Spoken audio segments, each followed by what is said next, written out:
இன்னைக்கு எல்லாருக்கும் ஃபேவரட்டான French fries பண்ண போறேன். நம்ம வீட்லயே எப்படி கிறிஸ்பியா French fries செய்யறதுன்னு இந்த வீடியோல பார்க்கலாம். முதல்ல உருளைக்கிழங்கு தோல் சீவலாம். நான் 5 உருளைக்கிழங்கு எடுத்திருக்கேன்.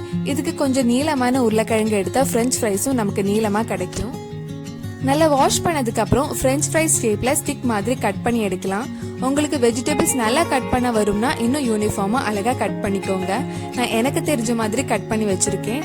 ரொம்ப தின்னா கட் பண்ணா French fries கொஞ்சம் ஹார்டா இருக்கும். ஒரு மீடியம் சைஸ்ல கட் பண்ணி வச்சுக்கோங்க. கட் பண்ண உடனே கூலான தண்ணியில போட்டு வச்சுக்கோங்க. அப்போ உருளைக்கிழங்கு கலர் சேஞ்ச் ஆகாது. அதுல இருக்கிற எக்ஸஸ் ஸ்டார்ச் எல்லாம் போய் French fries நல்லா கிறிஸ்பியா கிடைக்கும். 15 நிமிஷம் அப்படியே தண்ணியில வச்சுக்கோங்க.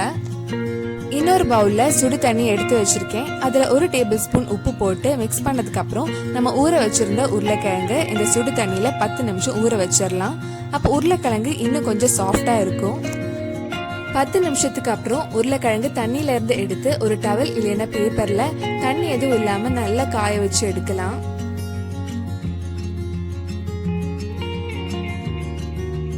உருளைக்கிழங்கு நல்லா காஞ்சதுக்கு அப்புறம் தேவையான அளவு உப்பு போட்டு மிக்ஸ் பண்றேன். 1/2 டேபிள் ஸ்பூன் அரிசி மாவும் போட்டிருக்கேன். இன்னும் கொஞ்சம் கிறிஸ்பி ஆகுறதுக்கு. இது ஆப்ஷனல் தான், அரிசி மாவு போடலைனாலும் ஒண்ணு இல்ல. ஒரு கடாயில எண்ணெய் சூடானதும் உருளைக்கிழங்கு ஃப்ரை பண்ணி எடுக்கலாம். கிறிஸ்பியான French fries கிடைக்கணும்னா 2 வாட்டி ஃப்ரை பண்ணணும். முதல்ல லோ ஃப்ளேம்ல 3-4 நிமிஷம் உருளைக்கிழங்கு மெதுவா ஃப்ரை பண்ணி எடுக்கலாம். முதல்ல ஃப்ரை பண்றப்ப கலர் எதுவும் சேஞ்ச் ஆகாது. எல்லா உருளைக்கிழங்கும் ஃப்ரை பண்ணதுக்கு அப்புறம் ஒரு வாட்டி ஆற வச்சிடலாம். உருளைக்கிழங்கு நல்லா ஆறினதுக்கு அப்புறம் செகண்ட் டைம் ஃப்ரை பண்ணலாம். இந்த வாட்டி மீடியம் டு ஹை ஃப்ளேம்ல ஃப்ரை பண்ணணும். உருளைக்கிழங்கு நல்லா கிறிஸ்பியா கோல்டன் கலர் ஆனதும் எடுத்துடலாம். நான் யூஸ்வலா வீட்ல பண்றப்ப ஒரு வாட்டி தான் ஃப்ரை பண்ணுவேன். 2வது வாட்டி ஃப்ரை பண்ற பொறுமை எனக்கும் இருக்காது, என் பசங்களுக்கும் இருக்காது. ஃபர்ஸ்ட் டைம் ஃப்ரை பண்ணும் போதே இன்னும் கொஞ்சம் நேரம் போட்டதுக்கு அப்புறம் எடுத்துடுவேன்.